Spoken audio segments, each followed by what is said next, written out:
at probinsya ng Abra tuluyan ng nawala ng kuryente. Ang kabuang ulat na ito mula kay Jonathan Llanes ng PTV Baguio live via phone batch. Magandang hapon sa iyo, Jonathan.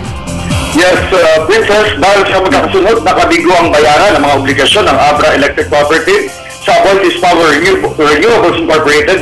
Tuloy na naman ipinatupad ito ang final disconnection notice kaninang ganap na alas 12:05 ng tanghali. Ito sa kabila ng isinagawang negosasyon ng Abreco sa pamamagitan ng pagbabayad ng mahigit sa 15.3 milyong pisong pagkakautang ng nasabing kooperatiba sa APRI kaninang umaga. Ayon kay Ria Calleja, Vice President for Corporate Communications ng Voltis Power, ang kawalan ng APRI ng kumpiyansa sa kakayanan ng Abreco na bayaran ang kanilang kasalukuyan pa at magiging pagkakautang sa hinaharap ang dahilan sa kung bakit tuluyan ng pinutol ng nasabing power supplier ang pamamahagi ng kuryente sa lalawigan. Dahil dito, wala ng plano ang APRI na muling repasuhin pa ang kontrata nito sa Abreco at pagkos ay hinahayaan na nito ang Abreco na maghanap na ng panibagong power supplier na magnanais na magserbisyo sa Abra.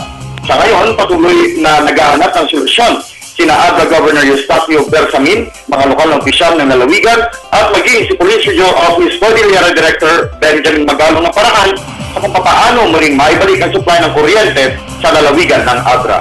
Mula sa lungsod ng Baguio, para sa Station of Bayan, Jonathan Llanes.